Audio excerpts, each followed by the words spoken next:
Tuition পড়িয়ে বাড়ি এসে মারিয়ামকে বলি তোমার জন্য চকলেট আনিনি, তাই ম্যাডাম আমাকে রাগ দেখাচ্ছে। তাই দেরি না করে ওকে চকলেটটা দিয়ে দিই, আর বোন এখানে ফোন দেখছিল, ওকেও চকলেট দিই। দিয়ে নিজে একটু মিহিদানা খেয়ে নিই, তারপর মাকে একটু কাজে হেল্প করে দিই। আর ওই যে মোহনা এসেছে আমাদের বাড়ি। আর এদিকে সকাল থেকেই মেঘ করে আছে, কিছুক্ষণের মধ্যে বৃষ্টিও শুরু হয়ে যায়। এরই মধ্যে গোসল নামাজ সেরে আমি লাঞ্চ করে নিই। তারপর বোন এখানে মিষ্টি খেতে বসেছে, তাই ওর মিষ্টিতে ভাগ বসাই, দেন একটু রেস্ট করে নিই। বুনিকে ঘুম থেকে উঠাই, বাট ও ওঠে না, তাই মাইমুনাকে নিয়ে চলে যাই মামাদের বাড়ি। আমার শ্বশুরবাড়ির মতো মামার বাড়িও গ্রামে। ওই যে আমার মামার বাড়ি দেখা যাচ্ছে। আমার বয়সের অর্ধেকের বেশি কেটেছে এই বাড়িতেই।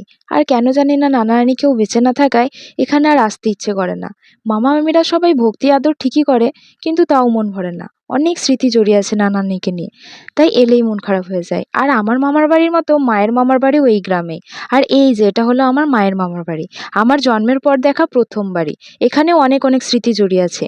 বয়স বাড়ার সঙ্গে সঙ্গে জীবনের অনেক কিছু চেঞ্জ হয়ে যায়। যাদের ছাড়া কখনো থাকতে পারবো না ভাবি, তাদের ছেড়ে থাকাটাও অভ্যাসে পরিণত হয়ে যায়, তাই না?